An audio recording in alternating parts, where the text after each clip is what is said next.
샬롬 대강절 두 번째 주일입니다. 불확실성의 시대를 살고 있는 우리들에게 예수님은 어떤 희망으로 오신 분이실까요? 이런 불확실성의 시대를 살아가면서 우리가 불안하고 불만을 느끼고 두려운 것은 이런 불확실성이 우리가 필요로 하는 것을 충분히 누리지 못하게 한다는 그런 걱정 때문이 아닐까 생각합니다.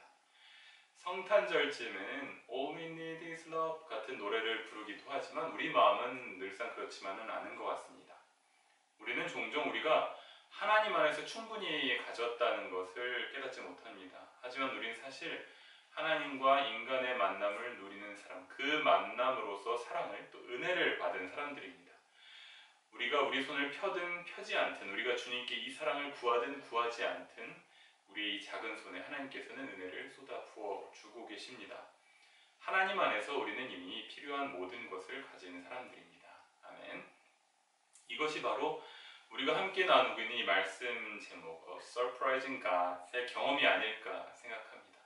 불확실함 속에서 불안과 두려움을 넘어서 전혀 예상하지 못한, 또 기대하지 못한 놀라움을 우리에게 주시는 그 하나님의 마음, 그 사랑, 우리가 우리의 바람대로 하나님을 붙잡고 하나님께 손을 내밀려고 하지만 닿을 수 없음을 깨달을 수밖에 없는 현실에서 하나님이 오히려 우리를 향해 손을 내밀고 계시다는 것.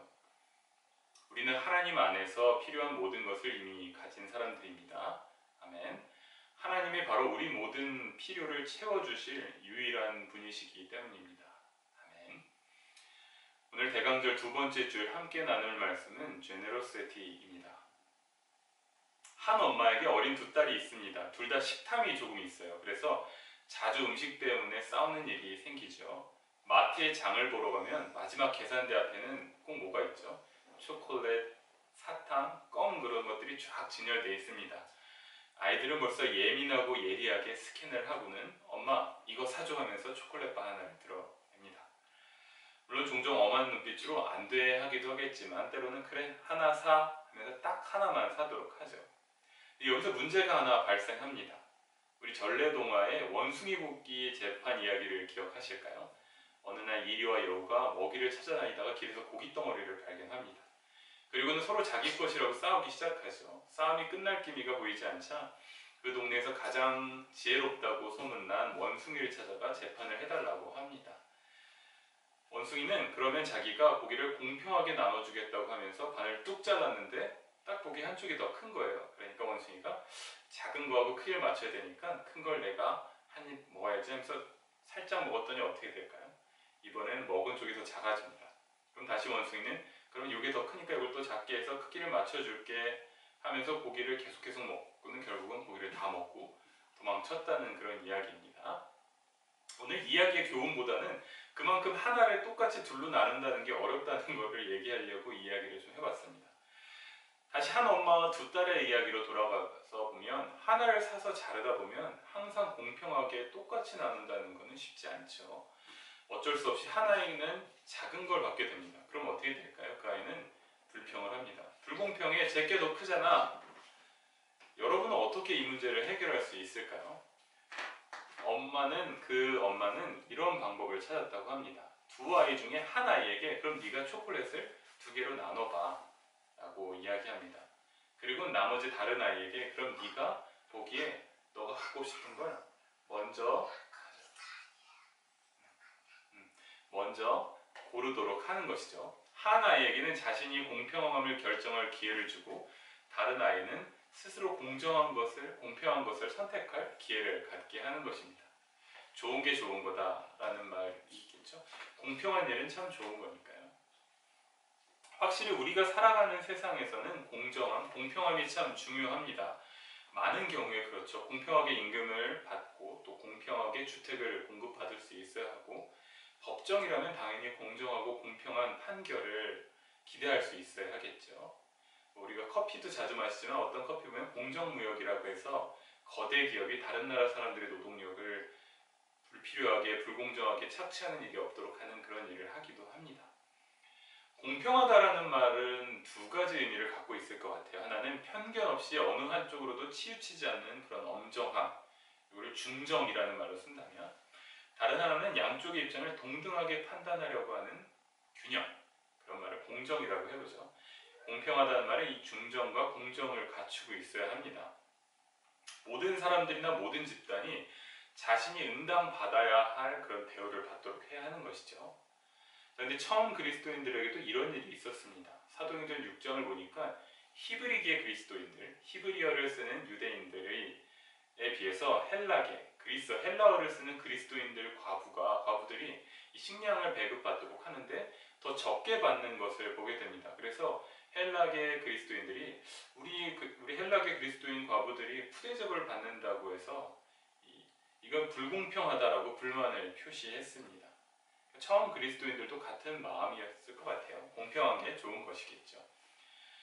근데 복음서를 읽어보면 예수님은 우리가 상식적으로 아는 이러한 공평함으로는 이해할 수 없어 보입니다.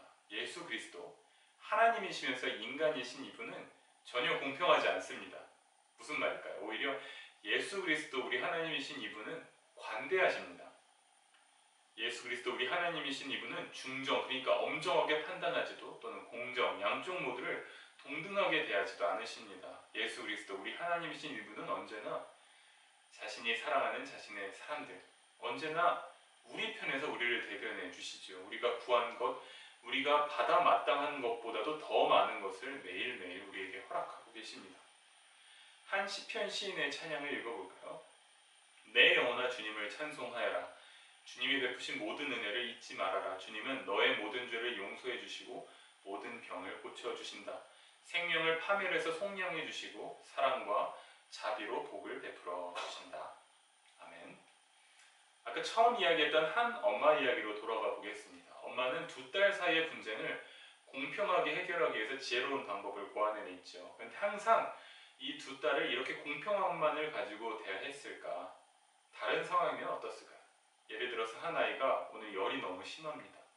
이런 상황에서도 엄마는 그 아이에게 자, 내가 오늘 오후에 언니랑 30분 놀아줬으니까 너하고도 똑같이 30분만 시간을 보내줄 거야. 공평한 게 좋은 일이지? 이렇게 말할 수 있을까요? 그렇지 않을 것 같아요. 엄마는 열이 심하게 나는 아이의 열이 다 내릴 때까지 밤이 새도록 그 아이의 곁을 지키며 물수건으로 이마를 닦아주고 또 토닥토닥 해줄 것입니다. 때론 다른 아이가 학교에서 좋지 못한 일을 겪어서 슬퍼하고 있으면 그 아이가 원하는 만큼, 그 아이를 사랑하는 만큼 사랑으로 안아줄 것입니다. 초콜릿 문제에 대해서는 공평함을 지키겠지만 엄마에게 그것보다 더 중요한 건 바로 아이들을 사랑하는 마음, 하나의 하나를 특별하게 사랑하는 마음이 중요한 것이죠. 그렇게 때로는 공평함보다는 관대함이 필요한 것입니다. 사랑의 관대함이 필요한 것입니다.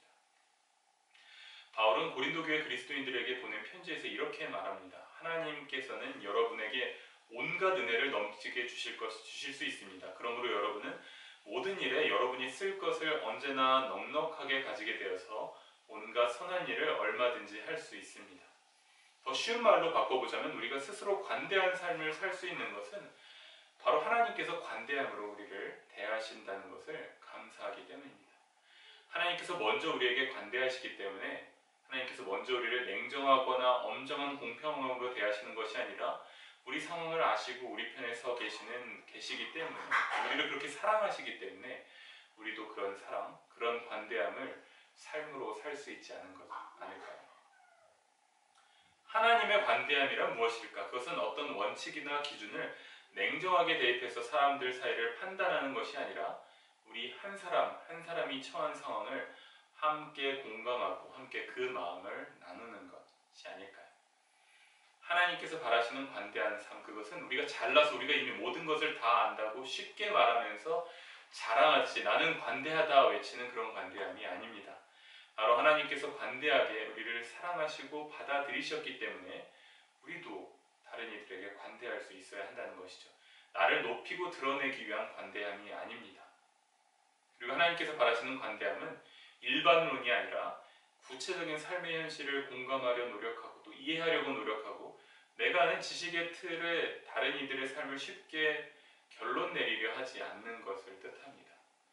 헨리 나우엔의 책 리칭 아웃에는 이런 글귀가 있습니다. 우리는 단지 일반론을 받아들이려고 할 게 아니라 우리가 매일매일 맞닥뜨리는 구체적인 사실들을 받아들여야 합니다. 다른 이의 고통을 공감하는 사람, 우리 그리스도인들의 편을 빌리자면 긍휼히 여기는 사람은 악이나 죽음과 같은 일들이 그저 자신의 삶의 계획을 망친다고 보지 않고 그러한 사건들이 자기 자신을 또 주변 사람들을 변화시킬 수 있는 기회로 삼는 사람입니다. 역사의 매 순간마다 자신들에게 일어난 사건들을 통해 스스로 자신의 마음을 변화시킬 기회로 삼은 사람들에게는 다른 이들을 관대하게 바라보며 또 스스로 새로운 삶을 살 수 있는 무한한 에너지의 근원을 갖게 되고 이것이 인간이 예측할 수 있는 한계를 넘어서 새로운 희망을 갖게 됩니다. 그러니까 관대함은 내 기준에서 타인을 변화시키려는 것이 아니라 내 스스로를 변화시킬 수 있는 태도, 삶의 새로움을 더하려는 용기, 자기 자신의 한계를 넘어서는 새로운 희망인 것이죠. 하나님께서 관대함으로 우리를 대하시기 때문에 우리도 충분히 그렇게 관대하게 다른 사람들을 사랑하고 포용할 수 있지 않을까? 아니, 이것은 가능성만이 아니라 당위성, 그러니까 우리도 그렇게 살아야만 하지 않을까요?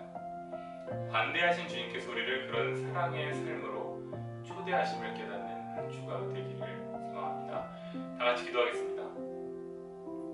오 하나님, 당신께서는 우리에게 모든 좋은 것, 자비와 연민, 은혜와 사랑을 주십니다. 이런 주님의 사랑, 그 관대함에 감사드리며 우리 손을 열고 우리 마음을 열게 하소서.